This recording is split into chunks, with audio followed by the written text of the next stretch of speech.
en el punto en el que está ahorita. Entonces ya estamos en grabación. Ya hablamos un poquito de este primer slide, ¿cierto? De lo que es Windows. Y vamos a iniciar mirando acá el primer Windows, el Windows 1. Espérenme que por aquí yo necesito también. Unidad 6, este de aquí. Listo, entonces. Nosotros tenemos nuestra primera versión de Windows, que es Windows 1. Y miren en el año en la que fue lanzada, en 1985. Muchos de ustedes aún no nacían. Esta fue una versión de Windows que miren aquí, y eso pues fue uno de los primeros elementos que dieron como ese impulso a Microsoft, porque inicialmente todos los sistemas operativos eran en modo consola, todo se hacía en modo consola, pero aquí se incluye la interfaz gráfica y el uso del mouse en esta versión, en Windows 1 de 1985. Miren cuánto tiempo que duró 16 años. Tuvo soporte durante 16 años. Ahora ustedes saben que cada sistema operativo que ya se va volviendo un poquito viejo, le van quitando el soporte. El último ya que perdimos creo que fue el Windows 8, ¿cierto? Ahorita solamente estamos con soporte a Windows 10 o Windows 7. Windows 7 sí estoy seguro que ya no tiene soporte.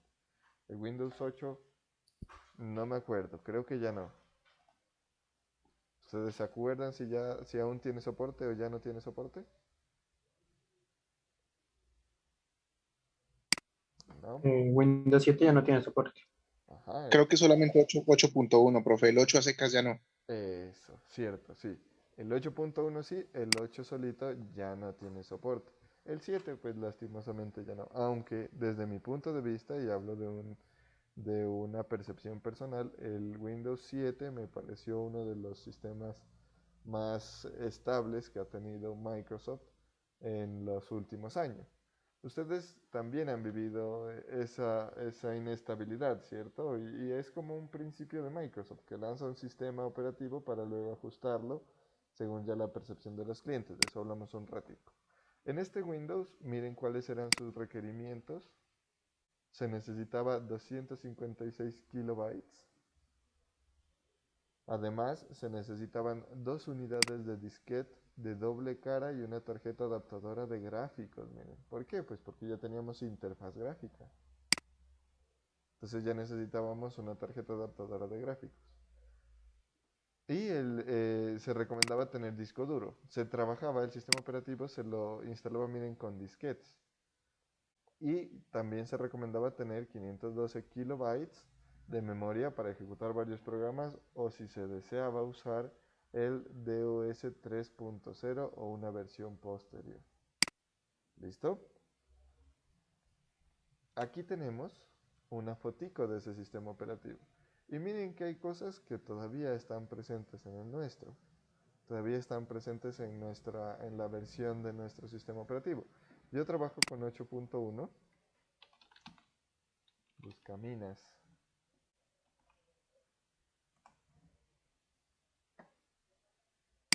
Bueno, lo que les quería mostrar era que en esta versión, miren el jueguito que está aquí, que creo que era el primero que abríamos nosotros, o al menos yo sí, cuando llegaba a las clases de informática en el colegio.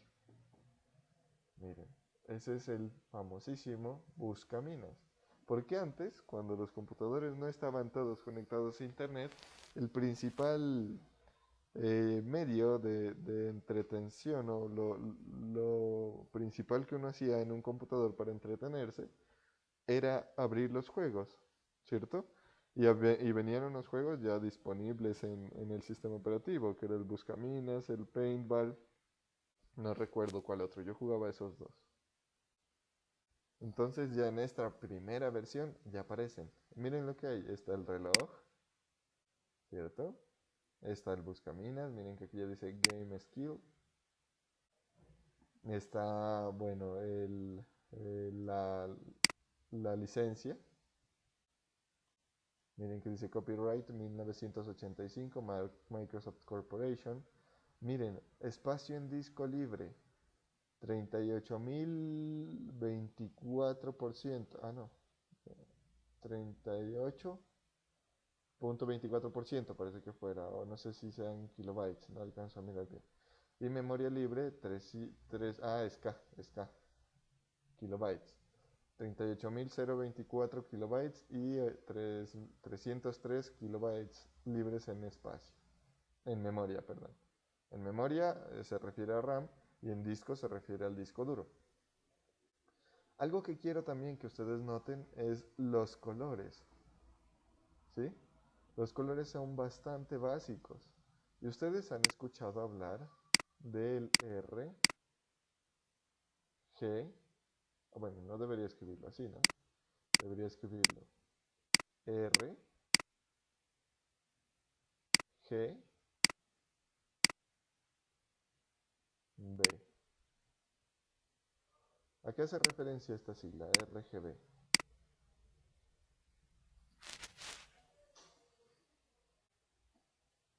¿Recuerdan? Red, green, blue, profe. Ajá, a red, green y blue, que es el conjunto de componentes de color que se dan en los píxeles.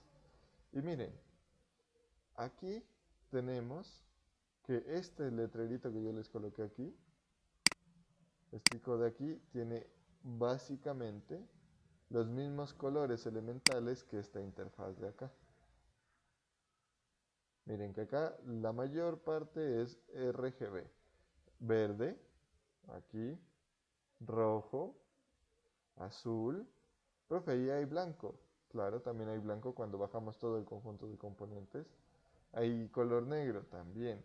Hay amarillo también. Pero miren que los colores no son tan enriquecidos como los de las interfaces actuales. Aquí tenemos un aspecto muy precario, aunque es Son como color gráfico. pastel, algo así. Sí, algo así como colores pastel en búsqueda de tener una interfaz amigable, pero no había el diseño que tenemos ahora. Son bien básicos, son colores muy bajitos, digámoslo así, muy fáciles de componer. Fáciles entre comillas, porque para la época era bastante innovador esto. Y pues esto hay que tener en cuenta que a pesar de que es básico, lo que leíamos hace un momentico, leíamos que era necesario una tarjeta gráfica. ¿Dónde estaba? Aquí. Una tarjeta gráfica para que sea capaz de interpretar estos gráficos sencillos, pero para la época, gráficos innovadores. ¿Listo? Yo al menos personalmente no he visto un Windows de estos. No sé si de pronto ustedes lo hayan visto o lo hayan alcanzado a tocar. ¿O cuál es el Windows más viejito que ustedes han visto o han usado?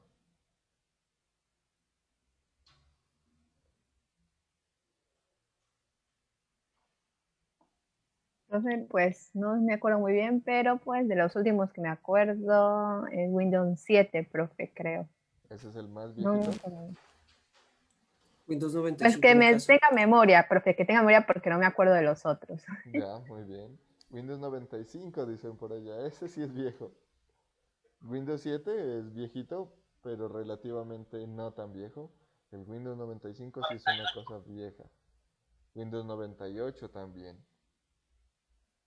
Tampoco es tan nuevo que se diga. ¿Alguien más? Windows NT, profe. Hijo de puchas.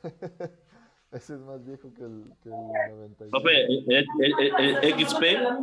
El XP, yo alcancé desde el 98 para acá más o menos. El 95 no lo he usado. El XP, ese fue una maravilla, ¿no? Un Windows súper estable, fue buenísimo ese sistema operativo. Sí, profe, yo también usé el XP. Desde el XP, pues que vengo usando Windows, desde que tengo uso de razón. Y pues, hasta ahora creo que, como usted dice, un gran sistema operativo. Pues. Ujú. Y uno se da cuenta de la estabilidad de los sistemas operativos porque la gente se rehúsa a cambiar. Yo soy uno de ellos. Miren que yo en mi Windows tengo, en realidad, bueno, este es el 8.1, pero lo tengo actualizado a 8.1 porque originalmente es el Windows 8. que yo sé que no es un Windows completamente estable, pero en mi caso me pareció un sistema operativo bastante bueno y bastante estable. Por eso no le he cambiado, aunque ya el software que utilizo me dice su Windows es muy viejo y ya no tiene las compatibilidades. Pero miren que hemos escuchado varios testimonios, aunque aún no aparece un estudiante que diga, yo ese Windows 2 sí lo vi. Y aquí ya pasamos al otro. Miren que pasaron solamente 2 años, del 85 al 87. La interfaz es un poquito similar, aunque ya pues los colores cambian y se vuelve una presentación un poquito más sobria. Y miren lo que aparece aquí, los iconos. Entonces dice aquí, una de las propiedades que se adicionó fue el panel de control. Ya teníamos un panel de control del sistema operativo. También tiene los iconos en el escritorio, miren, el editor de texto, diferentes cosas. El concepto de escritorio pues también apareció. Ya reconoce los atajos de teclado, por ejemplo el control R, que es para ejecutar. Creo que hay inicio L para desloguearse, bueno, diferentes cositas. Y miren que ya pues la interfaz va evolucionando. Sigue siendo un Microsoft Windows. El copyright ya está al 98, es lanzado en el 97 y se venden licencias pues hasta el año 90 creo. Hasta el año 90 creo que se vendieron licencias de este, por lo mismo del soporte. Se pueden superponer ventanas. Miren que acá en el anterior estaba todo como en la misma interfaz, ¿cierto? Acá está el reloj a un lado, acá abajo el juego, acá abajo está el programa. El diálogo pues sí está sobre el elemento. Pero ya tenemos acá la superposición de ventanas, una ventana sobre la otra y pueden traslaparse, solaparse, etcétera, etcétera. Ya se incluye esa propiedad. Y se implementa el uso de memoria extendida. Entonces ya el sistema operativo era capaz de manejar la memoria extendida. Este es un Windows pues que es viejito. Yo he hecho el intento de encontrar esas ISO, pero no, es bien difícil, es bien raro de encontrarlas como para mirar a ver qué hay, qué pasa. Luego, bueno, este se llamaba Windows 2, ¿no? En el 87. Luego en el 90 se lanza lo que es Windows 3. Windows 3 conserva pues las mismas propiedades de Windows 2 y de Windows 1. La interfaz pues se enriquece un poco más. Dice que Windows 3.1, es decir, una versión evolucionada de Windows 3, es lanzada en 1992 y se convirtió en uno de los sistemas operativos más utilizados.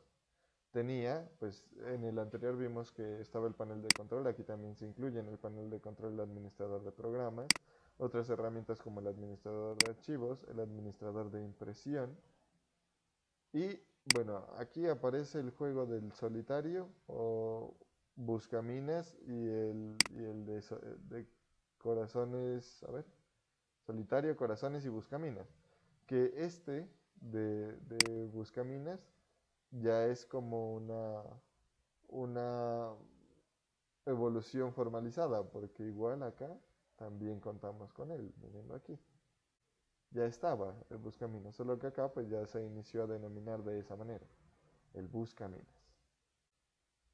En 1992, muchos de ustedes todavía no habían nacido. Luego, en el 93, aparece nuestro Windows NT, que Alberto decía, yo sí alcancé a usar Windows NT. Y este ya es un poco parecido a lo que conocemos actualmente. Obviamente pues tiene unas propiedades importantes, ¿no? Propiedades como la incorporación del modelo cliente-servidor. Ya se podía pensar en trabajar de esa manera y aquí lo observamos. En la imagen también se da o se hace notar eso. Miren que aquí ya tenemos una red de trabajo. Pero miren el icono. Aquí el icono tiene un teléfono porque las conexiones a internet se realizaban por la línea telefónica. Ahí aparece ese cuento de los modems, ¿cierto? Que era el modulador y demodulador, por eso se llama modem, modulador demodulador, que pasaba las señales digitales a analógicas y las analógicas a digitales, porque los computadores pues trabajan con señales digitales, mientras que la red de la época trabajaba con la señal analógica. Y es lo mismo que estaba pasando o que pasó hace que como unos 2 años cuando se implementó aquí en Colombia la TDT, que decían, uy, ahora mi televisor va a quedar sin servir, eso es una conspiración del gobierno que quiere que todos perdamos nuestra tele digital. No, en realidad lo que se cambiaba era la forma de transmisión. Pasamos de tener una señal analógica que viaja por el espectro electromagnético a tener una señal digital que también viaja por el espectro electromagnético. ¿Cómo son las señales digitales? Son de este tipo, unos y ceros, son cuadradas. Entonces, los televisores viejitos tenían la capacidad de interpretar esta señal de esta forma. Estos son datos, vienen aquí, pero ya de esta forma no. Por eso se debe comprar un aparatico que me permita a mí transformar esta señal digital en una señal analógica que el televisor la comprenda. Ese es el decodificador. ¿Por qué no se llama módem? Porque ya este se encarga de decodificar esta señal digital a señal analógica. Mientras que el módem,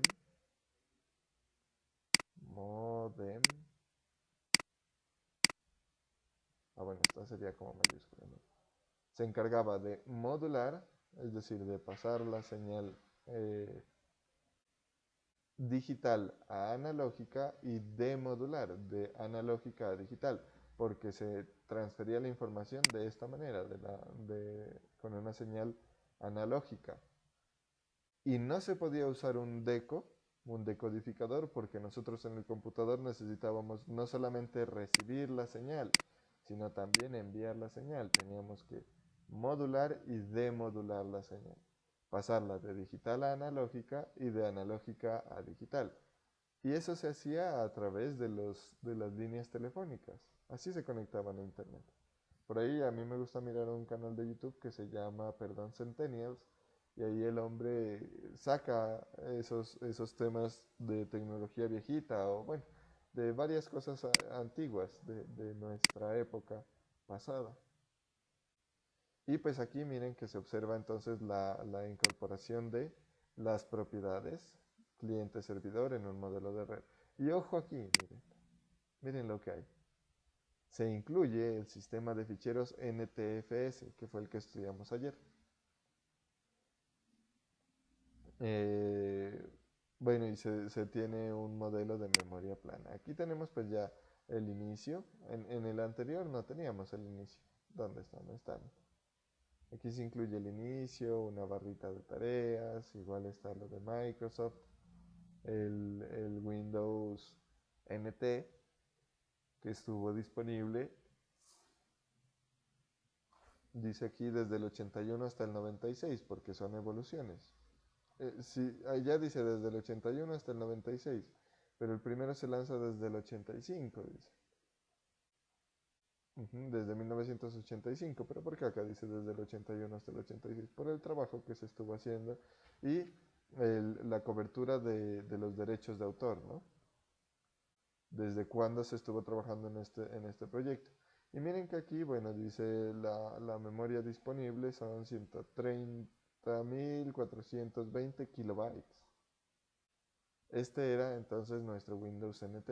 Este es el que Alberto se alcanzó a mirar en vivo y en directo. Muy bien. Ahora, pasamos a 1995 y este fue uno de los Windows también estables. Y hay una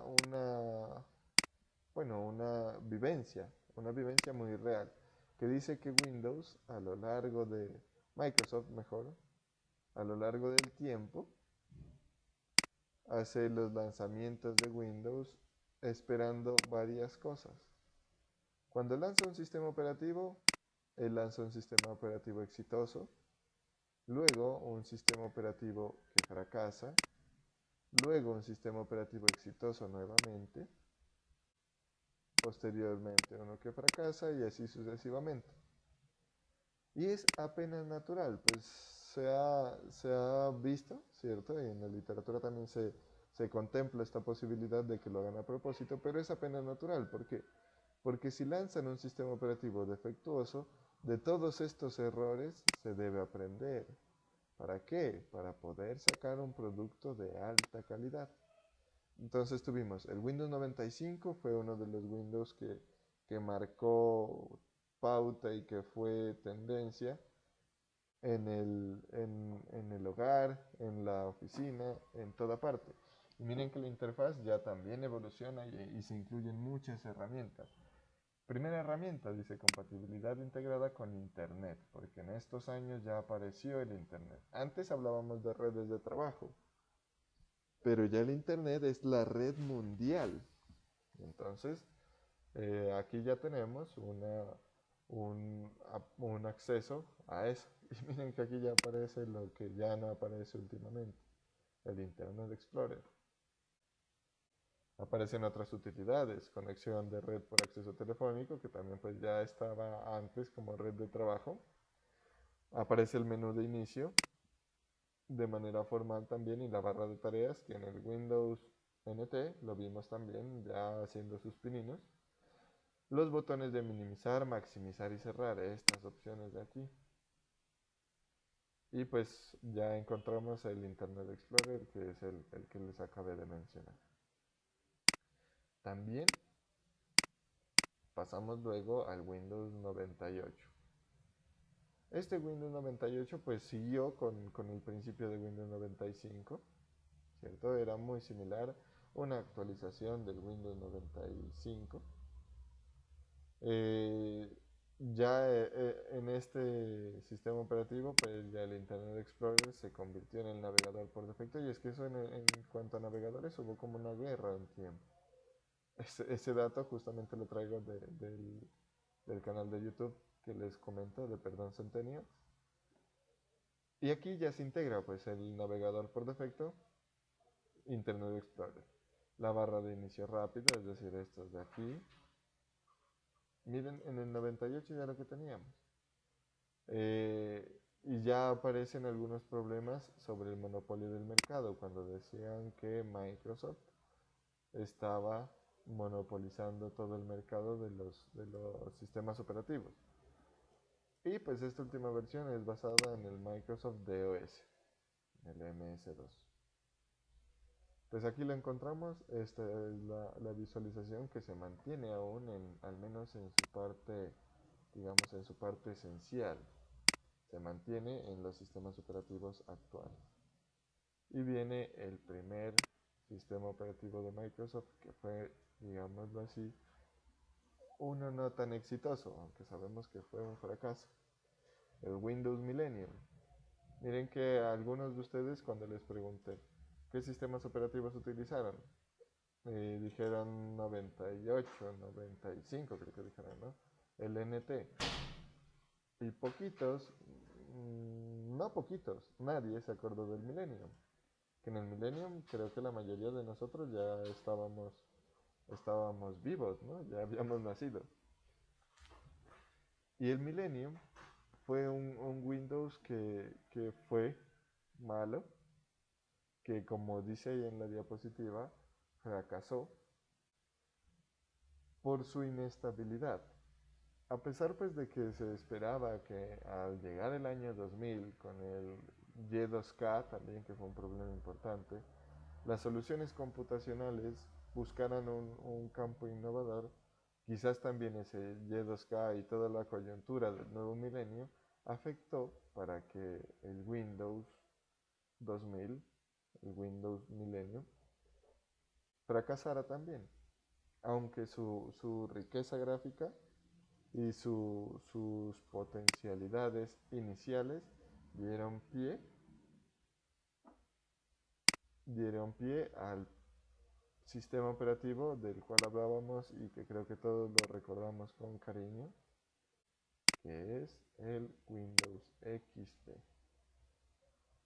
Y este ya era una belleza, miren, ahí cambia todo. se mira la interfaz gráfica un poco más moderna, ¿cierto? Aunque pues ya esto parece viejito en comparación con los sistemas operativos que tenemos ahora. Y aquí incluye Microsoft un concepto y un trabajo que fue bien importante, que incluso era relevante cuando uno hacía instalaciones de los sistemas operativos. Los Service Pack. El concepto de Service Pack.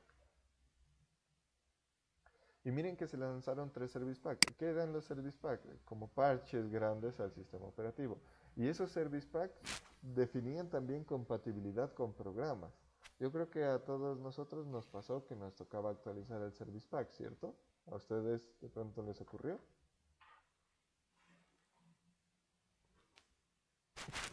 Y varias veces Sí, el update daba el mensaje o uno mismo por alguna falla tenía que actualizarlo. Y era pesadísimo, ¿no? Y con el maravilloso internet que se daba para ese tiempo. Ajá, era pesadísimo bueno, no tengo activa la cámara, pero cuando dije pesadísimo sonreí también. ¿Por qué? Porque era pesadísimo, que sé yo, hablábamos de 512 megas a lo mucho. Y ahora sabemos que un giga lo descargamos en cuestión de minutos, pues dependiendo también la conexión. Pero en ese tiempo, por la misma conexión a internet, era un camello. Tocaba dejar casi un día el computador descargando únicamente. Y luego ya se instalaba el Service Pack y por allá decía que se generó un error, que tocaba restaurar sistemas, etcétera, etcétera, etcétera. Pero aún así, con todo eso, esta versión de Windows XP fue una de las más alabadas. Y sigue siendo aún. Y ahí es donde inicia a producirse lo que les decía, un sistema operativo malo, un sistema operativo exitoso. Un sistema operativo malo, un sistema operativo exitoso. Y este Windows XP fue hermoso. Fue una cosa muy estable, que incluso aquí yo me acuerdo que en la época éramos locos personalizando el Windows. Que esto se le podía colocar gris o que se le podía colocar anaranjado. Los iconos pues también los podíamos cambiar. El sistema operativo era muy fácil de instalar. Eh, habían como N versiones del Windows XP. Habían un montón de versiones del Windows XP. A ver, miremos qué hay. Versiones de Windows XP buscando. yo tenía una modificada que se llamaba Wolf. Gris creo que era, ¿no? Wolf de zorro. Era muy estable y muy liviana. A ver, miremos. En imágenes, miremoslo porque... Ajá, la de color gris. Sí me acuerdo. Esta creo que incluso yo la utilicé también, pero no me acuerdo. No la recuerdo muy bien. Pero sí me acuerdo que yo tenía un sistema operativo de color gris. Y era XP. Miremos aquí versiones de XP. Y es que era muy sencillito de modificar. Entonces, a ver. Ah, bueno, igual tenía, ¿no? Su tipo de licenciamiento. Ya el Windows XP Professional, el Business, el Basic. Bueno, el Basic no me acuerdo. Pero aquí miren, aquí encontramos también que los Service Pack hacían parte ya del licenciamiento de Windows. Entonces miren que aquí dice Windows XP Professional Service Pack 3. Aquí hay unos programas que al menos a mí me gustaban muchísimo. Está el Messenger, el Internet Explorer. En esa época yo no conocía tampoco otro navegador que Internet Explorer. A lo mucho estaba Firefox. Estaba, bueno, el Windows XP azul, el Windows XP verde. Habían muchísimas cositas del Windows XP. Incluso me acuerdo, profe, que había gente que se ponía a modificarlo y había Windows XP, pero con otros nombres hechos por fans. Ajá, sí me acuerdo también. Eran unos Windows XP bien raros. Y es que el trabajo que se hizo sobre este sistema operativo fue bien bonito. Hay casos que yo he visto que modifican el Windows XP para que se parezca a Windows 8 o a Windows 10. Yo los he visto tonterías pues que uno a veces se pone a mirar en internet. Pero hay gente que ha hecho eso para demostrar pues que pueden seguir utilizando Windows XP con una interfaz gráfica moderna. Entonces sí, el Windows XP fue un sistema operativo muy querido, muy apreciado. Y luego, ¿qué sistema operativo sigue? ¿Se acuerdan? La belleza de Windows Vista. Exacto. Que incluso yo les pregunto, porque a veces uno dice, no, de ahí ya sigue el Windows 7. Pero no, señores. Siguió Windows Vista, que fue también un fiasco, un completo fiasco. Yo creo que duró máximo un año en el mercado. Y no siguió más. Ese sistema operativo sí era. Era, bueno, visualmente era más o menos agradable, pero el problema es que era muy lento, ¿no? Yo en esa época recuerdo que un familiar compró un Windows Vista, un computador nuevecito con Windows Vista, y la emoción de ir a ensayar un nuevo Windows, porque uno llevaba hartísimos años trabajando con XP, y la emoción de ir a probar un nuevo Windows y tener que esperar tanto para que reaccione era algo muy, muy cansón. El recurso gráfico también se tuvo que incrementar por cuestiones de uso del sistema operativo, y este en realidad casi que ni es recordado, o es recordado pero con desprecio. Pero también marcó pauta. Miren que el cambio entre Windows XP y Windows Vista fue drástico. Y ese Windows Vista es como un punto intermedio para que el Windows XP llegue a una metamorfosis y que se convierta en el Windows 7. Que hay unos que no lo quieren, pero a mí, y comparto el mismo punto de vista de otras personas, fue otro de los sistemas estables de Windows. El Windows 7, que incluso algunos todavía lo usan. Yo estuve a punto de volver al Windows 7 hace un año, pero pues ya si incluso Windows 8 estaba desamparándose ya, que me iba a devolver a Windows 7. Este también fue rápido. Mi computador, bueno, les cuento aquí entre nos, mi computador es viejito. Tiene que como unos 9 años, creo. A ver, 2021, no, como unos 7, 8 años.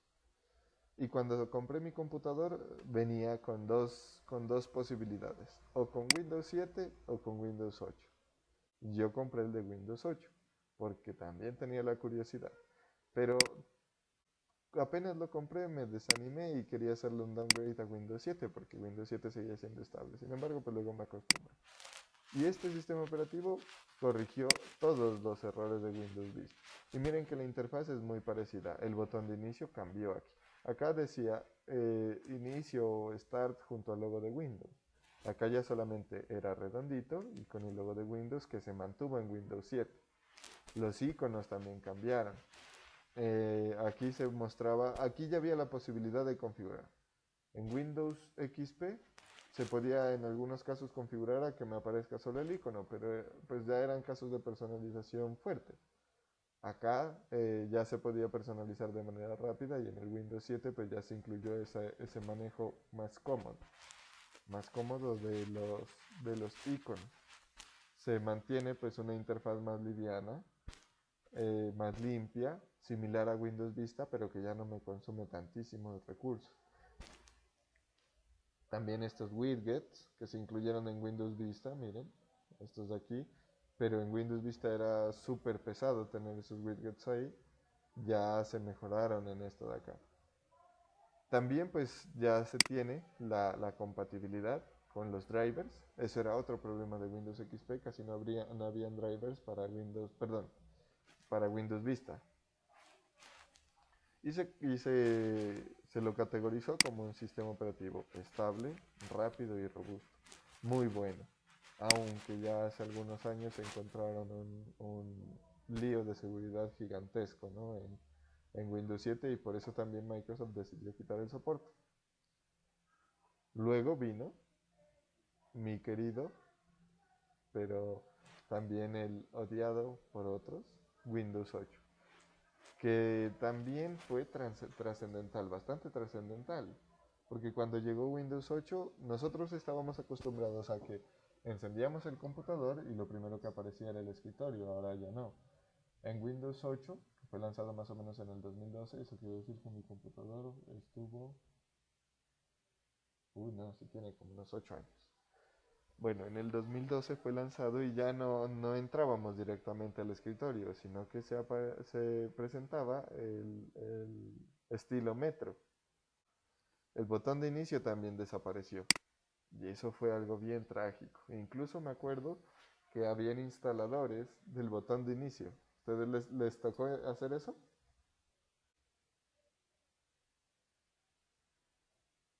¿O no Sí, usaron? profe. De Yo hecho, lo de sé, hecho profe, no sabía eso. muchas personas me decían que querían que les acomodara eso, que no les gustaba. Incluso creo que después Microsoft sacó como un parchecito con el que Ajá. uno podía Lo mismo habilitarlo. yo, profe. Me parecía incómoda esa interfaz así.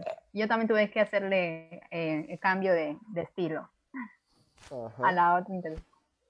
Primero salieron unas versiones que no eran oficiales, ¿no? Que para que aparezca el botón de inicio y para que aparezca de una vez en el escritorio. Me acuerdo que eso no era oficial y daba un poquito de miedo, pero por comodidad. Y era pues por el cambio, ¿no? Por la nueva presentación. Y aquí también se incluye el concepto de minimalismo ya en el diseño de Windows. Miren que los iconos ya eran planos. Estos iconos ya eran minimalistas. Ya no eran tan diseñados, pues no tan diseñados, sino tan cargados en cuanto a su visualización. Y se produjo también el problema de los drivers. A pesar de que tenía compatibilidad con muchas cosas, con otras no. Y como todos estábamos acostumbrados a trabajar o en Windows P o en Windows XP o en Windows 7, entonces habían cosas que no cuadraban acá. Y cuando se instalaba un programa se perdía en esta cinta metro. Entonces eso fue un poquito harto. Y esos problemas o esas Sí, cosas, eso era lo más incómodo. ajá, y esas cosas incómodas pues fueron tenidas en cuenta y en el Windows 8 se volvió a lo que se tenía antes. Porque fue tan estresante para las personas que Windows inició a perder éxito debido a esas modificaciones. Y incluso, perdón, el Windows 8 en el 8.1. El 8.1 en los teléfonos también tenía el botoncito de inicio, me acuerdo. Y aquí pues se mejora la compatibilidad del hardware, hay mayor estabilidad y velocidad y vuelve el botón de inicio y también se ingresa al escritorio. Este es el que yo tengo ahorita del cual les estoy proyectando. Pero miren la teoría, ¿no? Venimos, un éxito, un fracaso, un éxito, un fracaso. Nuevamente un éxito, ahí, y viene el 10, el de la camiseta número 10, Windows 10, en el 2015. Es muy parecido al Windows 8.1, pero pues mejoran muchísimas cosas. La interfaz gráfica también se vuelve más limpia y más fluida. La preocupación de la seguridad también incrementó y se mejoraron muchas cosas. Y también había mayor compatibilidad con los dispositivos de entrada y salida. Entonces aquí se rompe como un poquito el esquema. El Windows 8.1 un éxito, el Windows 10 también un éxito entre comillas, porque en otros entornos causó conflicto, causó problemas. Pero, bueno, aquí ya viene la última diapositiva. Pero esto no resultó así de la nada. Para nosotros, mirar esto en Windows 8, esta cinta metro, para nosotros fue innovador. Esto ya llevaba años en Microsoft, pero en una ala diferente, en un entorno o en un elemento diferente de desarrollo. Ese entorno o esa disposición diferente de desarrollo era Windows Server. Que aquí hemos visto los Windows que nosotros utilizamos, los Windows que conocimos, con los cuales estuvimos trabajando un tiempito. Pero el Windows Server pues es otro camino también que Microsoft incluyó,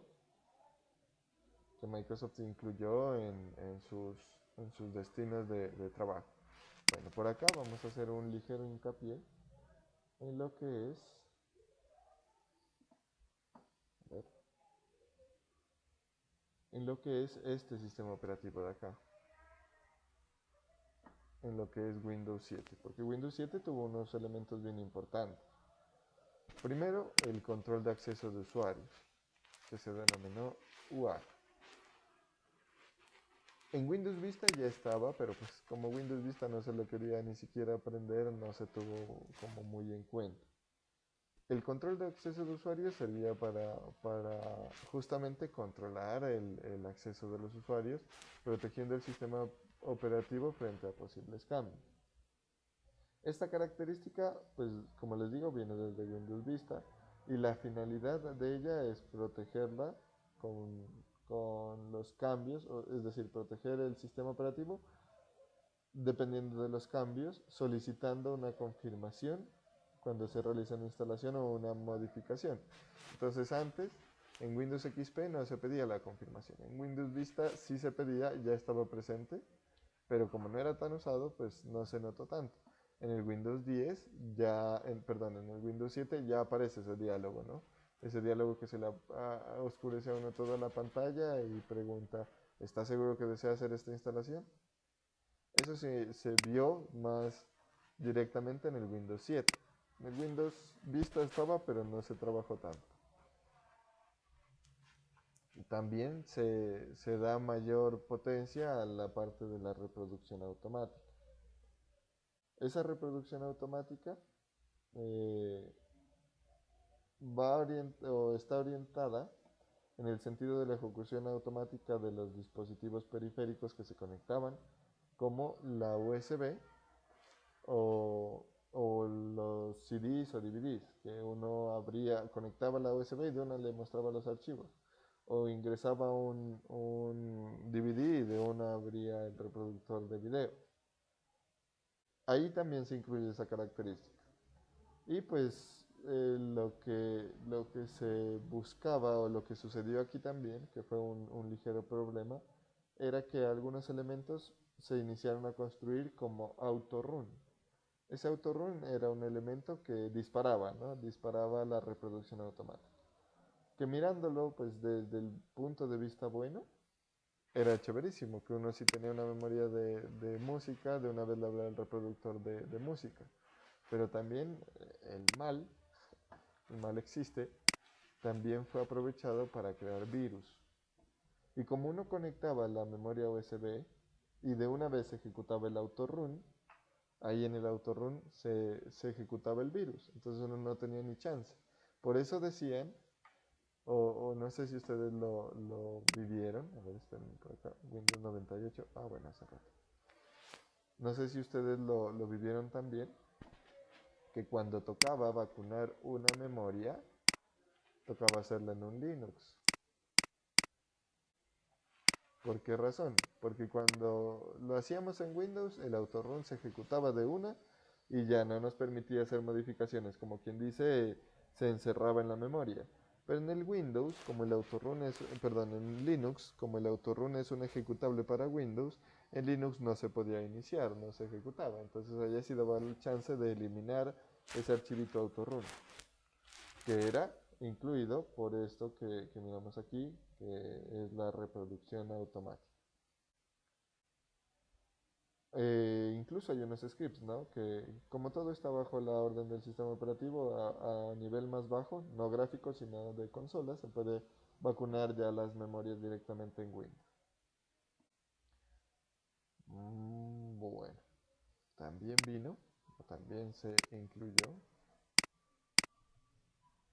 fue incluido el Windows Biometric Framework, es decir, periféricos capaces de reconocer partes de nuestro cuerpo.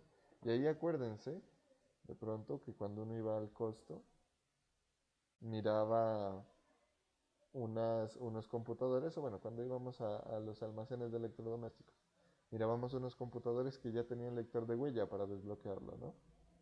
Si los usaron, alguien compró, alguien los vio.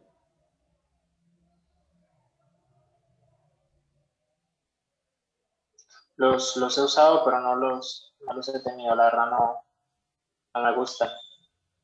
Aunque es práctico para evitar poner contraseñas. Simplemente creo que la mayoría, unos Lenovo son los que suelen traer eso.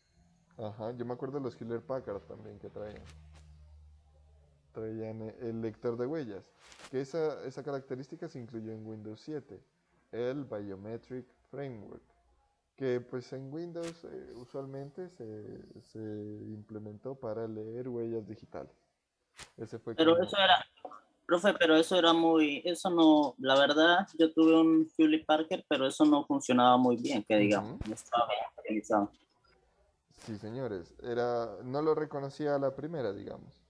Y eso también fue algo que enfrentamos con los dispositivos móviles, con los celulares, porque los lectores tienen que ir evolucionando y esa es no sé si ustedes hayan visto los benchmark de los dispositivos o los review que llegan y comparan, ¿no? Comparan, a ver, cuánto se tarda en detectarme la huella, este se tarda menos, este se tarda más.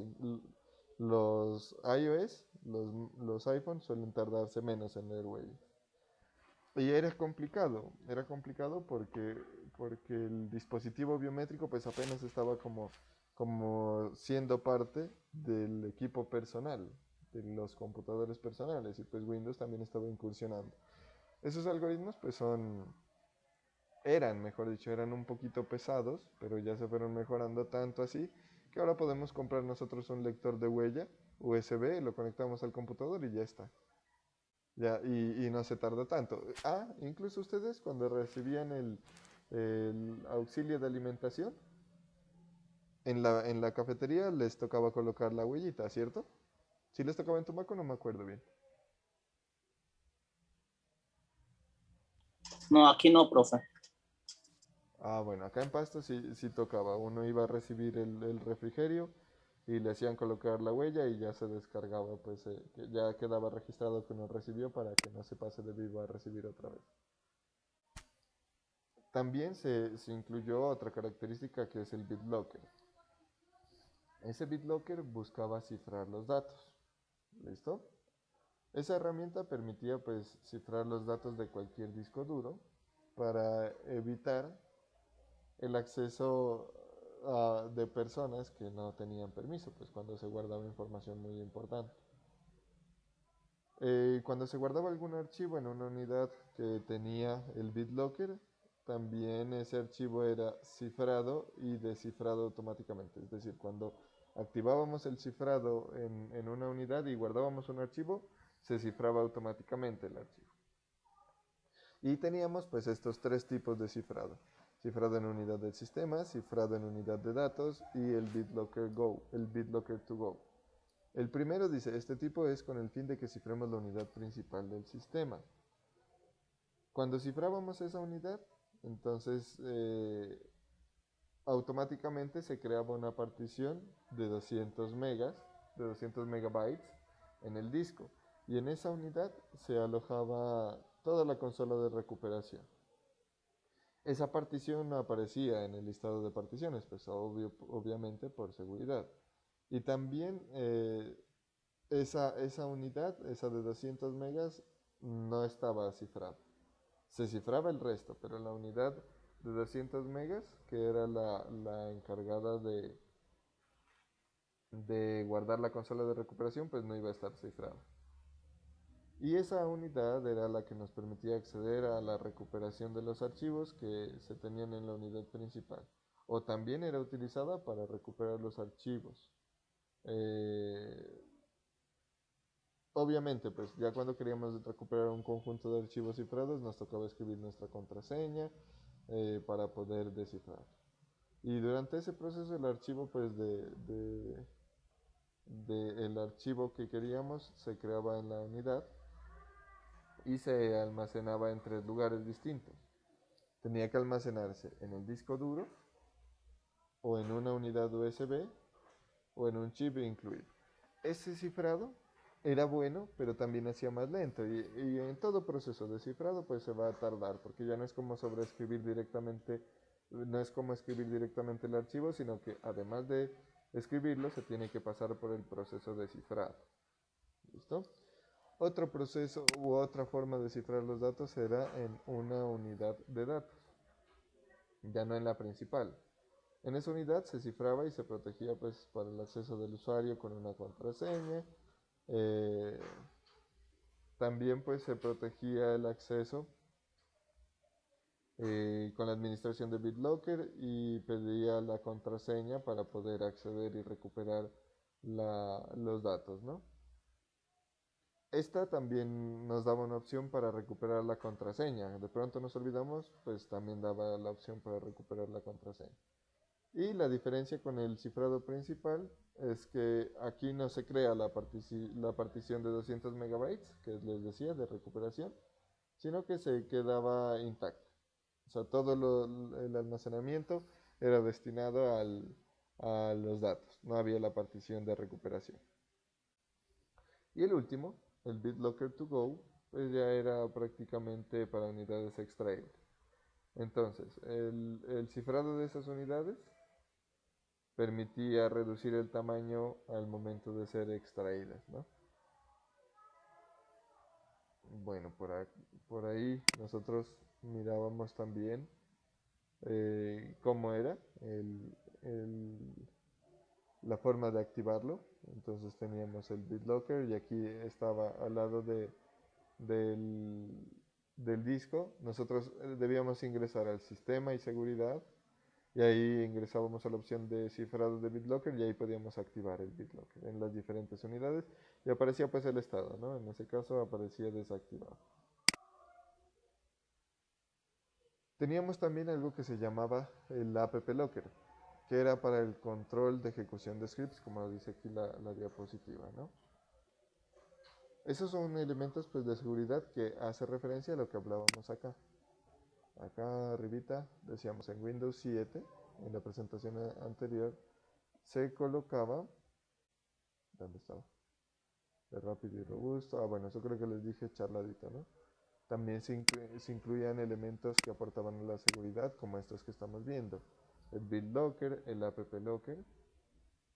En este App Locker, pues, permitía evitar o controlar la ejecución de aplicaciones. Y pues dentro de las aplicaciones también están los scripts. Entonces ahí se podía configurar de esta manera. Se iba al entorno local y se buscaba el grupo de usuarios y en el grupo se aplicaban las políticas, ¿no? Así como lo miramos aquí en la gráfica. Entonces aquí decíamos, estas aplicaciones tienen la regla del App Locker. Algo que también nosotros vamos a trabajarlo un poquito más allá, no solo en Windows, sino también en Linux, es el firewall, aunque nosotros lo vamos a hacer en Windows Server, ¿no? Este firewall ustedes no sé si ya lo hayan tocado, ya lo hayan configurado, pero nos permite a nosotros hacer un aseguramiento en varios niveles de perfil, en el perfil del dominio, el perfil privado y el perfil público. El firewall nos sirve para proteger el sistema, para evitar que sea accedido desde el exterior de manera, digámoslo así, como una vulneración. El firewall nos permite evitar eso. Aunque pues nosotros sabemos que podemos configurarlo para que no se pueda acceder a él, ¿no? Sabemos que podemos evitar que el firewall se ejecute, dejarlo completamente muerto, completamente desactivado. Así como miramos aquí, miren que tenemos una configuración del firewall para redes de trabajo privadas y otro para redes públicas. Y podemos acá hacer una administración un poco más avanzada de ese firewall, que sí la vamos a hacer aquí, creando nuestras propias reglas. Cuando ustedes miran que les aparece un mensajito, ¿no? Que dice tal programa necesita acceder a la red.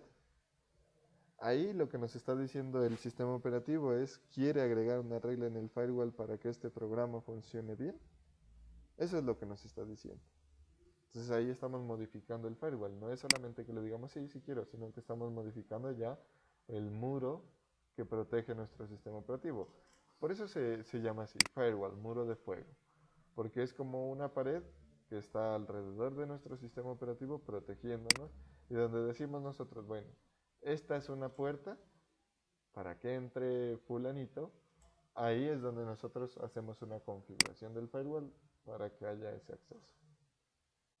Y observamos pues un poquito de la interfaz de administración del firewall. Lo que les decía, lo vamos a hacer, en este caso pues se los presento en Windows 7, pero lo vamos a hacer en Windows Server y en Ubuntu, creo. No me recuerdo. O no, sí, yo creo que Ubuntu sí está disponible en el AWS. O en un CentOS también podríamos hacerlo. Se hacía pues, se pueden crear reglas de entrada, reglas de salida. Eso lo pasamos un poquito rápido porque lo vamos a estudiar más en detalle. Otra de las propiedades es el Direct Access. ¿Qué es eso? Eso es una tecnología que nos permite a nosotros manejar conexiones remotas utilizando VPN. Esos VPN, hagan de cuenta que son como unos túneles, unos tubitos por los cuales pasamos directo. Esos son unas redes locales, digámoslo, pero a través del Internet. Esas conexiones sirven para usar, por ejemplo, aplicaciones o acceder a los datos en un entorno corporativo, hacer cosas como si estuviéramos en una red local. Es eso, las VPN nos permite, es decir, tener nuestra LAN, Local Access Network, en la WAN, en la World Wide Web. Bueno, eso es la WW, ¿no? En la WAN sería en la World Access Network, World Access Network, en la red de trabajo, en una red pública. Entonces lo que nos hace es simular una LAN, donde estaríamos visibles únicamente los equipos que estamos conectados a la VPN. Por ejemplo, un uso de la VPN suele ser los bancos. Los bancos no le dan información a las empresas directamente, no le envían un correo con los datos, sino que dicen, usted tiene que cumplir con estos protocolos para que pueda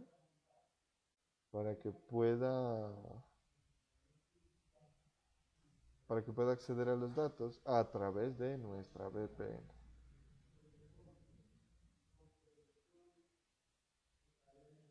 ¿Listo? También un concepto de PowerShell. Este creo que ya lo han tenido ustedes que usar. Un concepto no, pues una herramienta de PowerShell. ¿Sí han tenido que usar el PowerShell?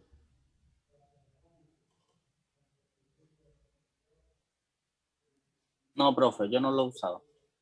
El CMD. Ese sí. Listo. El CMD, que lo escribimos así, CMD, es la línea de comandos de Windows, que es este que tenemos acá. Entonces, ¿qué pasa? El PowerShell también es una consola de comandos. Miren que aquí incluso dice que viene por defecto. Pero es para hacer una administración avanzada del sistema. Es decir, nosotros el CMD lo podemos ejecutar en modo administrador, en admin. Pero van a haber cositas que no nos va a permitir acceder. Así como mirábamos, por ejemplo, cuando abrimos el administrador de tareas, por allá decíamos en el administrador de tareas, si le damos más detalle, pues ahí ya nos muestra más cosas porque él solito busca prevenir, ¿no? Él solito busca cuidarse de los usuarios. Pero ya cuando un usuario ha experimentado e intenta usarlo, pues tampoco le cierra la puerta. Lo mismo pasa aquí. El CMD es como el acceso básico, ¿no?, a la administración a través de línea de comando. Pero resulta que nosotros podemos acceder de una manera más potente, más poderosa, que se denomina el PowerShell. Que incluso, por ejemplo, aquí en mi computadora, a ver, miren. Aquí en mi computadora, si abro el CMD, miren, yo puedo decirle clic derecho, abrir, ejecutar como administrador. Bueno, me pide el permiso. Este es el cuadrito de diálogo del que les hablaba hace un momento. Ahí está. CMD. Pero también le puedo decir PowerShell. Y miren que me aparece un icono diferente. Y si lo ejecuto, miren que incluso hasta la consola es diferente. Es azul. No en todos los casos, en la mayoría sí. Pero esto también se lo puede configurar, pues las consolas son configurables. Pero aquí aparece azul. Y miren que acá dice Microsoft Windows version 6.3.9600, Microsoft Corporation, todos los derechos reservados, y acá dice Windows PowerShell. Acá me dice del 2013 y acá me dice del 2014. ¿Listo? Entonces son herramientas diferentes. El PowerShell, como su nombre lo dice, es una consola con más poder. más poderosa, con más capacidad. En Windows 8 miramos unos elementos importantes también, que incluso hay unos que yo siempre uso, porque me parecen mejor que los otros. Por ejemplo, está el Windows Defender, que funciona como anti-spyware, que está incluido en Windows y se ejecuta automáticamente. Viene por defecto. Para mí, este es mi antivirus. Yo no uso antivirus, sino que uso mi Windows Defender y lo mantengo actualizado y pues al menos yo no he tenido problemas. No he tenido problemas de virus ni nada de eso. Claro que uno pues también suele ser un poco cuidadoso y prevenido con las cosas. Y lo protege uno también de que programas indeseados se ejecuten. Incluso el Windows Defender suele reconocer los cracks y los elimina solitos. Bueno, en el Windows 8 también se incluyó algo que fue bien loco, bien raro. Nosotros en Windows 8, y eso yo lo aprendí a la fuerza, se tiene una protección de arranque en la BIOS, el Security Boot UEFI. Eso se denomina como el arranque seguro, garantiza que los equipos arranquen usando solamente el software que sea de confianza para el fabricante del equipo. El firmware comprueba la firma de cada fragmento de software. Aquí vamos a detenernos un poquitín. Bueno, voy a usar el marcador verde. No, este verde oscuro no me gusta mucho. El naranja. Bueno, el arranque seguro. El arranque seguro se hace, o por ejemplo, cuando usted dice, yo dejo entrar a mi casa a personas que considero seguras, a personas de confianza, ¿no? Porque usted conoce bien a las personas, entonces les da una llave para que ingresen. Los fabricantes de computadores también dijeron, bueno, este computador va a tener hardware que va a funcionar bien con X o Y sistema operativo. Y ahí se hace un enlace para que el computador arranque solamente con el sistema operativo o con el software de un proveedor de confianza, por ejemplo Windows. Y ahora, al menos en mi computador, eso es un problema grandote, porque para formatear mi computador toca dar un montón de vueltas, toca hacer un montón de cosas. Permítanme un momentico, ya me están doliendo las orejas por la diadema. Eso. Entonces uno para poder formatear un computador de estos tiene que desactivarle el Security Boot, tiene que hacer un poco de cosas y cuando se desactiva eso también se pierde una propiedad de que el firmware, o sea la BIOS, compruebe el fragmento del software de arranque. Entonces ahí supuestamente, y pues por asustarlo a uno, se aparece que no se puede administrar. Cuando nosotros apagamos los computadores que tienen este sistema, nos damos cuenta que antes, por ejemplo, aparecía la imagen de la BIOS y aparecía un letrerito de cargando y todo. Ahora no, ahora aparece de una vez el spinner de cargando de Microsoft, del Windows aparece, ¿cierto? Ya no aparece otra cosa, sino que ya de una vez toma el control Windows. Ahí aparece. Aquí algo que les decía que yo lo tuve que aprender a las malas era la prueba viviente de esto, de que el firmware comprueba la firma de cada fragmento de software de arranque. ¿Por qué? Yo cuando compré mi computador lo compré pues de al costo y yo estaba acostumbrado a que en las etiquetas de los computadores venía la licencia, ¿cierto? Por aquí venían las licencias de los equipos. Entonces yo decía, bueno, si formateo el computador, pues igual como cuando lo compré, pagué por la licencia, sigo utilizando esa licencia. Y no voy a tener que estar con ese letrerito de que su Windows no es original ni nada, sino que sigo utilizando el número de licencia por el cual pagué cuando compré el computador.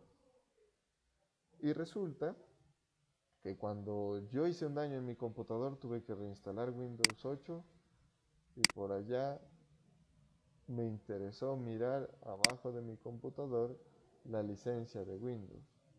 Cuando miré, solo estaba un sellito con el logo de Windows. Entonces yo dije, rayos, estos Windows vienen sin licencia. ¿Y qué pasó? Resulta que el proceso de licenciamiento de Windows se puede hacer aún pues a través de la escritura del número serial, pero ya cuando hablamos de un Windows que está incrustado en una máquina, el licenciamiento se hace solo, entre comillas solo. ¿Por qué? Porque en realidad viene grabado o viene disponible para que la BIOS lea cada fragmento del software de arranque y entre ellos está la licencia. Entonces la licencia prácticamente que venía quemada ya en la BIOS, venía grabada en la BIOS. De esa forma, cuando se hacía una instalación del Windows en la versión pues de la licencia, y ya solito, él decía, esta es la licencia de este Windows, y listo, ya estaba en la máquina. Ahí ya podía cargar yo el Windows 8. Profe, disculpe, ya que usted habla de eso, disculpe que lo interrumpa. Tranquilo, John, así me das tiempo para pasar saliva. Lo que pasa es que algo lo que usted dice me pasó acá en mi computador, ¿sí? O sea, no tiene mucho tiempo lo que lo compré, venía con Windows 10, ¿sí? Ya. Y no sé qué problema pasó, no sé si fue por un juego que tenía instalado ahí, no sé. Bueno, el punto fue que el teclado bloqueó el computador. De hecho, hasta ahora no puedo usar el teclado, me toca encenderlo y desconectar el teclado para poder trabajar en él. Tengo que colocarle un teclado genérico. ¿Qué marca es? ¿Sí? ¿Acer de pronto? Oye, sí. Ah, Es Acer. es un mal de los Acer, te cuento. Sí. Sí, pero sí, Oiga. es que Ajá. yo tengo, bueno, no es mío, es el computador de mi pareja, también tiene un Acer. Y lo mismo, toca Sí. usar un computador externo, pero yo estoy averiguando y parece que haciendo una instalación no estándar, es decir, cambiándole el disco, y por eso era que les comentaba ayer también, ayer era, que estaba interesado en comprar un Sí. disco duro de estado sólido. Estado sólido, sí. Es justamente para ese computador, para que se descalibre o bueno, que se pierda la configuración estándar del hardware y hacer la instalación de un sistema operativo nuevecito en un disco nuevecito, a ver si se solucionan esos problemas, porque es de software. El problema es de software, los teclados están bien. Exacto, el teclado funciona bien. De hecho, lo suspendes, como que lo bloquean, una cosa toda rara. Y las Bueno, letras se escriben diferente también.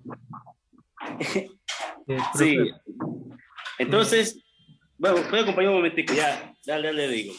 Yo lo que quiero llegar, profe, es que yo lo llevé a donde un técnico, el cual lo formateó, y le colocó, parece que una versión como que anterior, parece. Porque ya no viene como la caja de texto que viene abajito, no, viene como diferente, ¿no? A las actualizaciones de ahora, ¿sí? Ujú. El mismo Windows 10, pero pues no el que traía el sistema operativo normalmente. Ya, Y en este me pide activación, y me pide que le coloque el número serial ese, pero yo no lo tengo. que no Y está. pues me pareció un poco raro porque tampoco no lo traía, como usted dice. Yo busqué en el computador y no traía nada de eso. Ujú. Es por lo que les comento, ya los sistemas operativos los leen solitos, pero verás, es que ahí, por eso yo les decía, cuando él detecta que el sistema operativo es o sea, la licencia que está es del sistema operativo que instalé, ahí la carga la licencia. ¿Por qué? Porque yo pueda que tenga mi licencia grabada en la BIOS, ¿no? Aquí está mi licencia, X, Y, Z. Claro. Y mi computador yo pagué por la versión Home. Esa es mi versión. Y resulta que yo formateé, entonces yo formateé y le instalé la versión Professional. Obviamente yo no pagué por una versión Professional, yo pagué por una versión Home. Entonces, ¿qué detecta él? Esta es la licencia, pero no es la licencia para esta versión. Si quiere esta, pague, dice Microsoft. Entonces sí hay que tener en cuenta que cuando queremos utilizar la licencia debemos utilizar la misma versión del sistema operativo que vino en nuestro computador. A mí me pasó algo bien Profe, curioso. Dime, ajá. dime John. Digo, profe, entonces ¿cómo me doy cuenta cuál es el que trajo mi computador?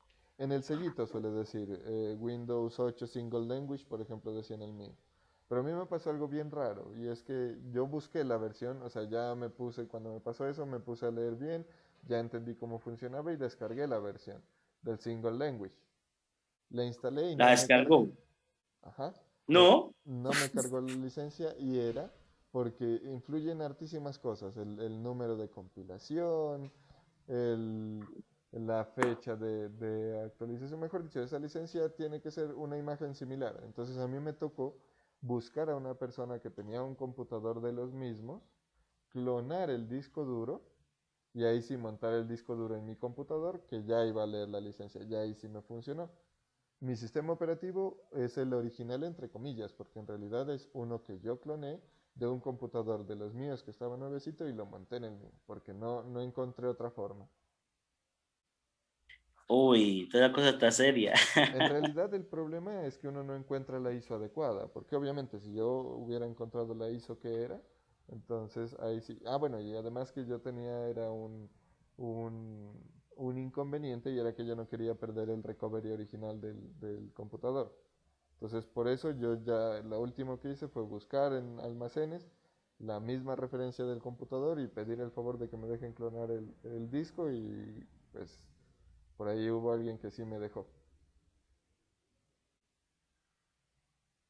Pero esos son conflictos que yo tengo conmigo mismo. De que no quería, yo quería mantener mi computador siempre estándar. Como salió del almacén, entonces por eso hice todo esa búsqueda. Pero pues, como te digo, ¿Acaso yo acá dime. comprar ponte un sistema operativo Windows 10 actual de ahora y viene con su serial? No habría problema, se colocaría el chip, ¿cierto? No habría problema, pero yo te recomiendo no compres. En la universidad, Sí. como les comentaba ayer, tenemos esa licencia de Campus Agreement. Entonces, más bien, comunícate con, yo creo que a través del monitor puedes hacerlo, del monitor de redes, bueno, del monitor del aula de informática que esté en tu Mac. Puedes hacer la gestión de que te compartan la ISO de la universidad y luego ya cuando tú tengas instalado te comunicas con la U y ellos estás en la activación del sistema operativo. Con la licencia propia de Windows, no es crack ni nada, es la licencia. Ah, entonces solicito al monitor la ISO de Windows. Eso, yo no creo que la tenga, porque igual en las aulas de informática se instalan unas ISO que ya están hechas, vienen con el fondo de la U, viene con el congelador, ya son propias, pero te recomiendo que le pidas el favor de que te ayude a establecer, como, o no sé si a ustedes les dicte clase el profe Camilo Benavides. ¿Les ha Camilo, dictado? bueno. A mí Él sí da, me está dictando. ¿Cómo? sí. A mí me está dictando distribuidos, profe. Eso, él sabe bien cómo es la movida. A él consúltenle. Bueno, profe, muchas gracias. Ujú. Y ahí pues ya tienes tu sistema operativo licenciado. Yo, Entonces dice, profe, que con el teclado sería bueno cambiar el disco duro. pues déjame, yo esa prueba la hago en este mes. Ya. Yo la hago y te aviso cómo me va para que no vayas a comprar y luego no funcione. Ok, profe, muchas gracias. Listo. Teníamos la participación pendiente de un compañero, no sé si de pronto él conozca la solución, y también de Wilmer Sí, profe. Fuentealba. Vamos con Juan José Bolaños. Sí, profe, era lo que dijo usted, la parte de craquearlo. O sea, ¿hay alguna vaina que, pues, aparte de lo ilegal, que esté mal? Porque de hecho, si uno craquea Windows o cualquier Windows, incluso las actualizaciones le llegan y le llegan como si fuera original. Sí, más es como la parte ética, ¿no? Yo no les puedo decir que nunca he craqueado software, pero ya cuando uno se dedica a hacer software y se da cuenta que el software cuesta hacerlo, pues tampoco le gustaría, ¿no? que otra persona use el software de uno sin permiso o así sin pagar, a no ser pues que uno libere el software. Pero pues no hay mayor implicación en realidad. Claro, profe. Pero pues igual, de todas formas, Windows debería ser capaz de poder detectar esos errores, ¿verdad? Porque imagínense que hay juegos en los que uno los puede craquear, pero que digamos tienen algún multijugador online, usted no los puede jugar.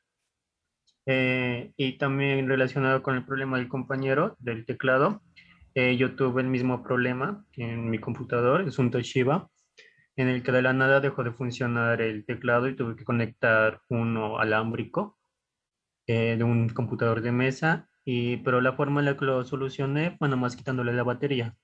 Ah, qué raro. O sea que ya no es de software, sino de hardware.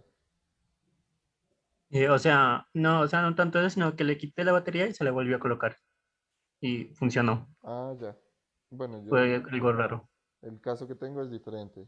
Pues, como te digo, parece que es un problema de los Acer, porque yo lo he trabajado de diferentes formas y no he podido. Pero voy a intentar nuevamente esa opción, a ver, quién quita. Wilmer. Profe, pues con relación a que decía que iba a comprar un disco nuevo, no sé, para liberarlo totalmente. La primera opción sería formatearlo a bajo nivel, ¿no? Yo tengo un programa que se llama Hard Disk Sentinel, lo que hace restaurar cada sector y lo limpia por completo. Podría como probar por allí. Y el compañero también, antes de comprar un disco duro nuevo. Y lo que dice el compañero también puede hacerle un flash boot, creo que es a la BIOS, quitándole la pila o algunos tienen, ¿no? Una opción especial. Ah, yo pensé la pila, o sea, claro, la pila de la BIOS, quitarla. Yo entendía la batería del computador, del Sí, sí, motor. sí. No, no, de la BIOS. Ese sí no lo he hecho. Va a tocar hacerlo. Ujú. ¿Y eso Sí, cómo se hace? Lo destapas y tocaría hay una abrirlo. pilita. La pila. Sí, No la conocía.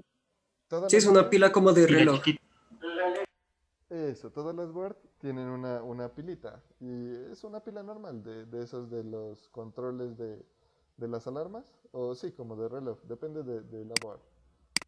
Y tú llegas y sacas esa pilita y es como, ahí ya muere todo.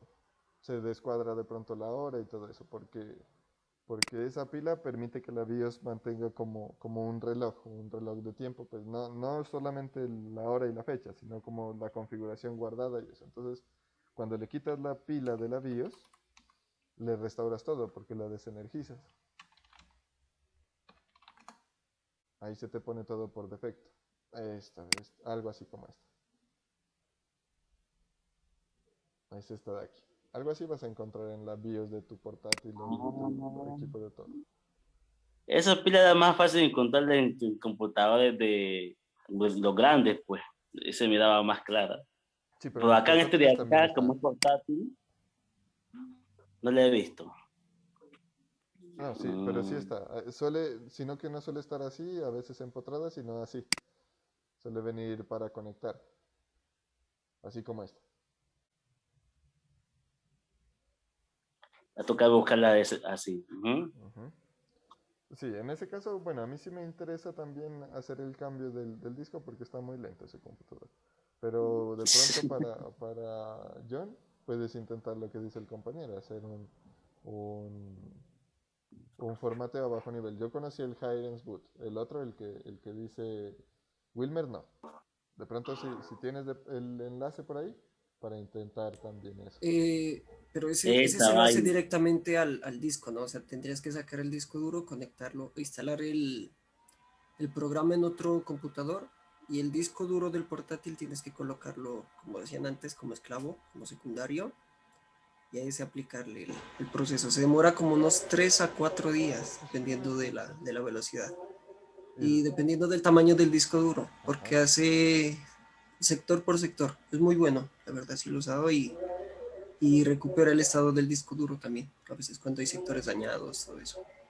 ¿Cómo es que se Ahorita llama? le, ahorita le mando el nombre, si consigo el enlace, porque pues sí toca craquearlo. Y ahí viene con el crack. Es más fácil, sí.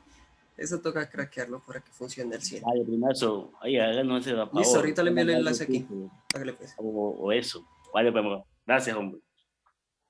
Listo, bueno, ahí lo que pasa es que a uno, yo me acuerdo, y ahorita estoy dictando Introducción a la Ingeniería de Sistemas, uno les dice, no, nosotros no estudiamos para arreglar computadores, pero ya por la necesidad nos toca aprender. Y ahí miren que vamos aprendiendo. Y parece que aquí hay unos muchachos que son duros para eso, entonces ya voy a hacer consultas por aquí también. Yo conozco algunas cositas, pero también otras desconozco. Entonces, cualquier necesidad que tenga, que no me arranca ese portátil que voy a manipular, ya les consulto. De una, profe. Listo. Bueno, sigamos por acá. No, qué bueno, qué bueno. Qué bueno que la gente sepa cositas. Chévere. Hay dos cosas, que sepa y que comparta, porque hay personas que saben y no comparten, pero bien, ¿No sabes? sí, está bien que compartan ese conocimiento. Listo. Por acá también, en Windows 8, tenemos una opción que se llama Smart Screen, que viene o está pues incrustada con Internet Explorer. Y este también implica algo de seguridad, que evita el phishing y el malware. Pues son ataques que se producen, ¿cierto?, en Internet, como espionaje pues de los datos personales, y busca protegernos a nosotros contra diferentes ataques de ingeniería social. Nos evita descargar cosas alternativas que pueden infectar nuestro sistema operativo y todo eso. Y pues lo encontramos aquí en el panel de control, en sistema de seguridad, en el Action Center, o en acciones de Windows, creo que es, en español. Y pues ahí está la opción de activar el Windows Smart Screen. Obviamente, pues ahí, si Internet Explorer es lento, imagínense cómo se va a comportar si le habilitamos un complemento que viene en el sistema operativo. Se tienen en los sistemas operativos pues modernos, se tiene algo que se llama la protección infantil, que en el panel de control la podemos habilitar. Bueno, Wilmer nos envía por aquí el enlace de YouTube. Yo lo voy a Sí, enviar. profe, ahí está como la explicación de cómo se lo instala y todo, y en la parte de abajo en la descripción está el link de descarga. Pues obviamente hay que tener cuidado, ¿no?, con los patrocinios y todo eso que muestran allí, Listo, se los voy a para enviar. poderlo descargar bien. Perfecto. Para no descargar virus. Exactamente, profe. Listo, muchas gracias. Se los voy a enviar al chat de WhatsApp porque como el chat de Zoom se nos va, entonces para no perder. Ahí se los envío. Muchas gracias, Wilmer.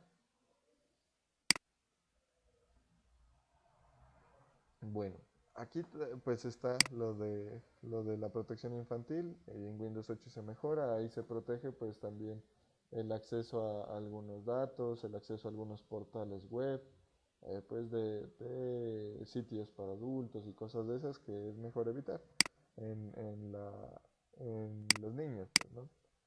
Y pues ya implementó unas políticas de ese tipo, de accesos.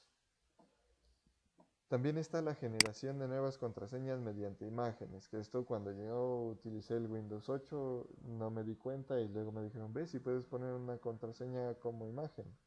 Y también fue algo que descubrí en Windows 8 que pues, me hizo generar gusto por esto. En esencia son clics. Entonces uno cuando coloca la imagen, a ver, miremos si hay un videito, aprovechando los recursos de YouTube.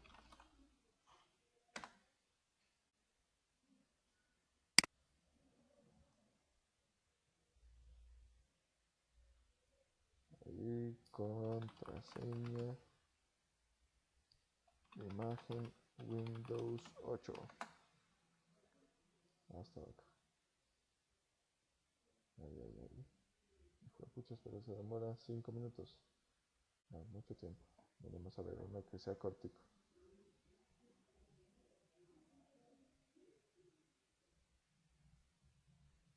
Bueno, no sé si todos han conocido esta opción, pero es muy sencilla de utilizar. Pues en realidad yo me imaginaba algo diferente, ¿no? Cuando me hablaron de la contraseña como imagen, y había sido Él es Rubén. Unos clics en la pantalla.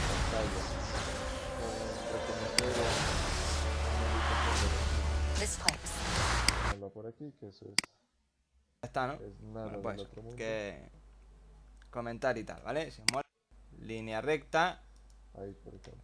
Pulsación y esta círculo. Es la clave y se hace felicidades, has cambiado tu contraseña de imagen. Yo ahora me voy de aquí, y como puedo, escapo, sesión, pues nosotros podemos cierro sesión. Escribir nuestra contraseña. Está guapo esto sí que está guapo. No digáis que nos mola las contraseñas de imagen. Madre mía, esto es un paso. Mirar la imagen y hacer vale, los pues clics pinchamos aquí y ya está con el rollo. Perdón. Ahí está, contraseña de imagen, pues nada, yo repito. Pillo este, puntito y circuloide. Iniciando. Vale. Y ahí estábamos. Mola, Mola mazo. Pero miren el Pues año, nada, pues esas del son las 2012. contraseñas En de 2012 imagen. eso era innovador. Ahora pues ya incluso tenemos los patrones en el celular y las huellas que son muy rápidas.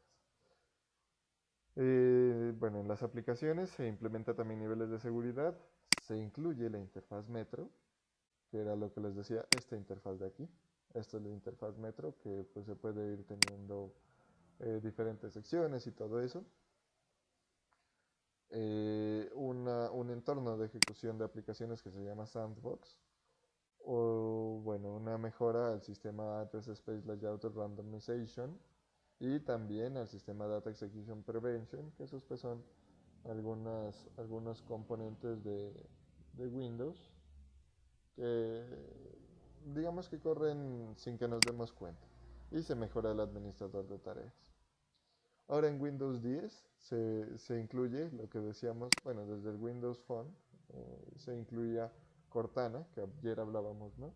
Hablábamos de que Cortana a mí, por ejemplo, me hizo recordar cuando jugaba Halo. Y se tiene pues una forma de administración diferente, incluidas algunas opciones, ¿no?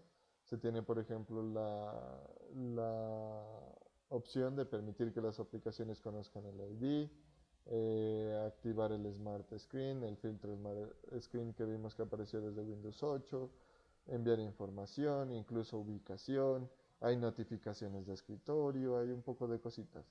En Windows 10 ya también como para darle cristiana sepultura a Internet Explorer, pero mantener su recuerdo vivo, salió Microsoft Edge.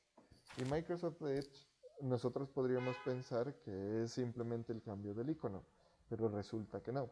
Hay un proyecto, y ustedes de pronto también lo han instalado en sus computadores, que se llama Chromium.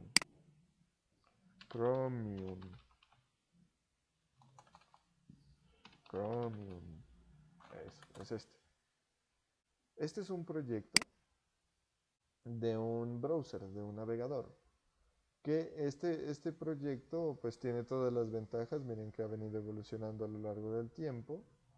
Y Edge tomó el kernel, como quien dice, el núcleo de Chromium para formar su propio navegador. Entonces Microsoft tomó el núcleo del software libre y construyó Microsoft Edge, basado en Chromium.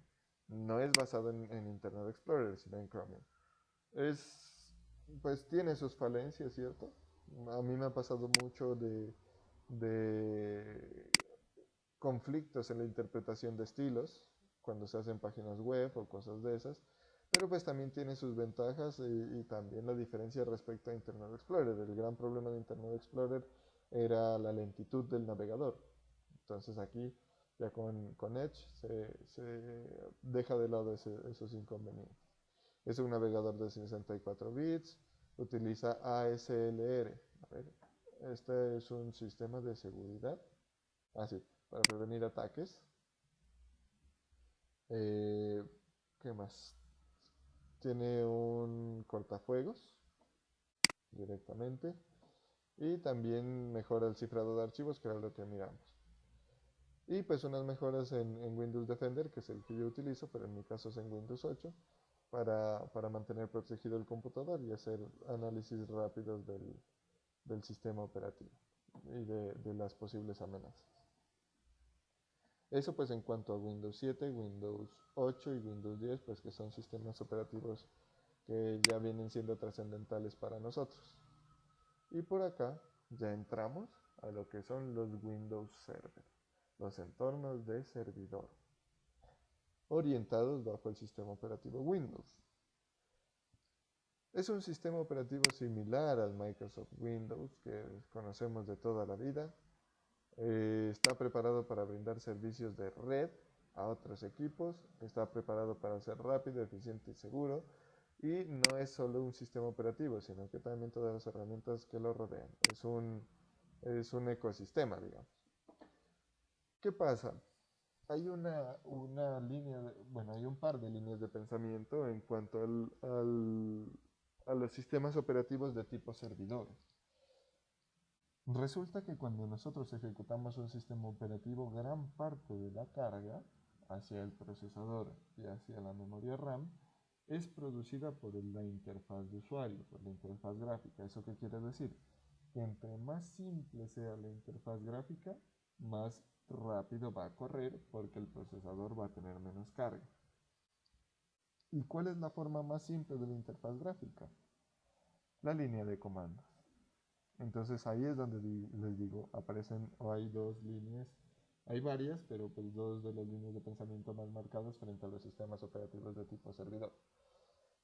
Hay unas personas que dicen, no, para mí el rendimiento es primordial, yo trabajo en línea de comandos, mi servidor está en línea de comandos, no hay otra opción que línea de comandos, no pienso sacrificar rendimiento por comodidad.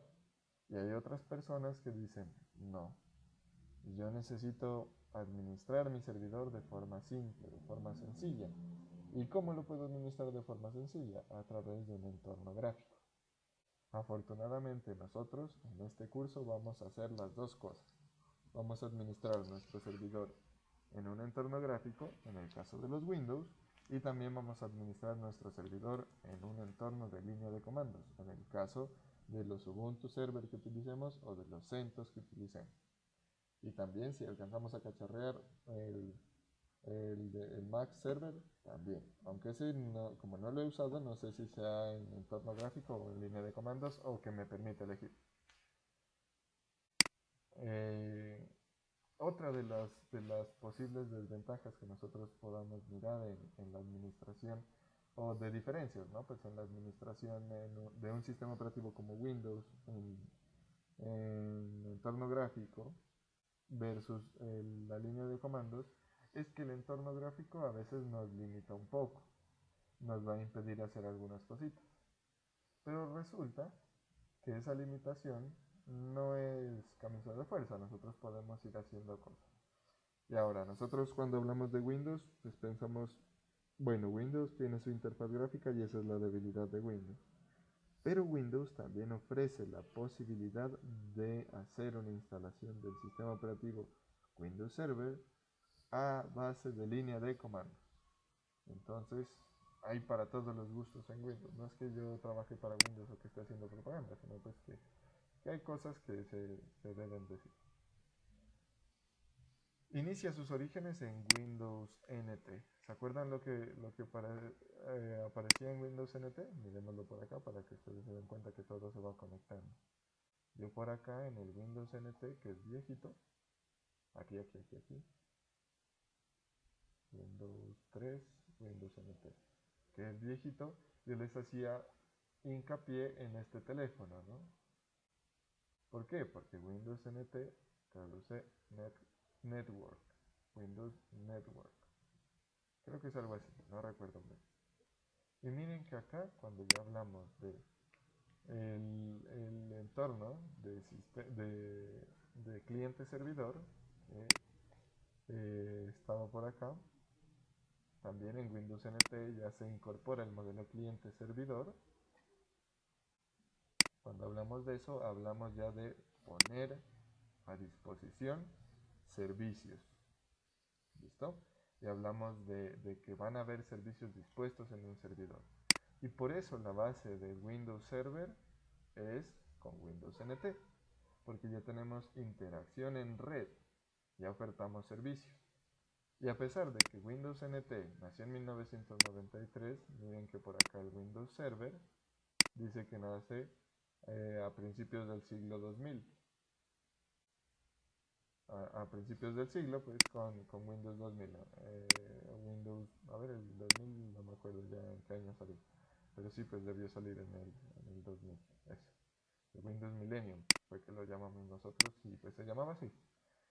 Entonces, miren que la brecha, ¿cierto? Es importante. ¿Por qué? Porque ya este Windows fracasó, pero también tenían un Windows fuerte en la arquitectura cliente-servidor. Y ya se pensó en orientarse un poco al Windows o al entorno de servicio, logrando así tener Windows NT en 1988, que pues es donde se inicia el sistema operativo Windows NT, que concuerda también con este de acá que teníamos nosotros. ¿Dónde está? Aquí. En el 93 se publica Windows NT como un sistema operativo para uso personal, pero en 1998 ya se tenía un avance de Windows Network de Microsoft. Este era el logo.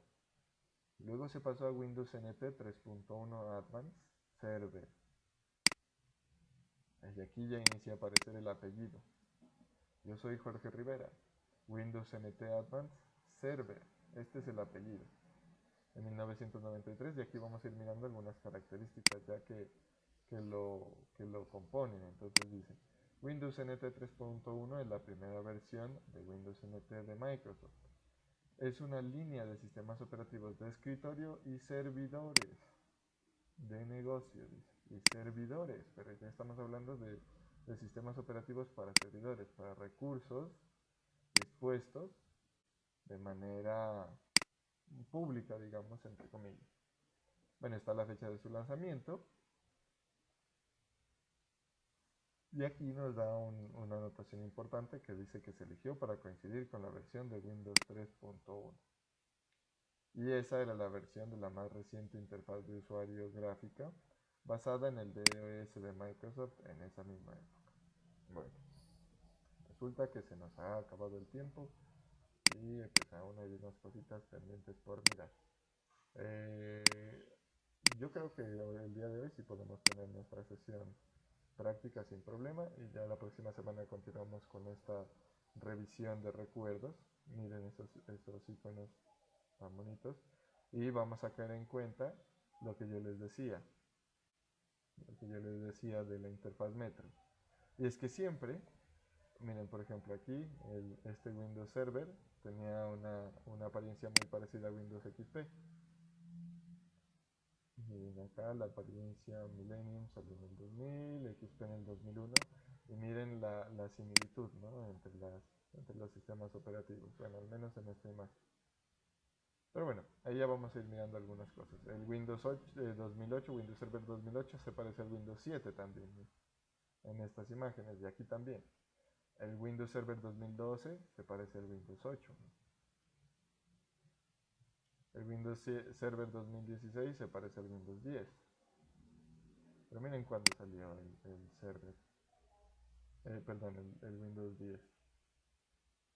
Windows 8, Windows 8.1, Windows 10 salió en el 2015. Y acá el Windows Server 2016, bueno, obviamente salió en el 2016, pero la interfaz ya estaba construida prácticamente. Entonces esas son cositas que vamos a mirar en las similitudes y luego vamos a dejar una tarea. Por esta mañana, muchachos, nos quedan 10 minuticos y la sala Zoom hay que desocuparla un poquito antes. Entonces les agradezco por haber estado en esta sesión y nos vemos en la tardecita muy puntuales a las 2. ¿Listo? Listo, profe, muchas gracias. Muchas gracias, profe. Bueno, profe, hasta luego. Con gusto.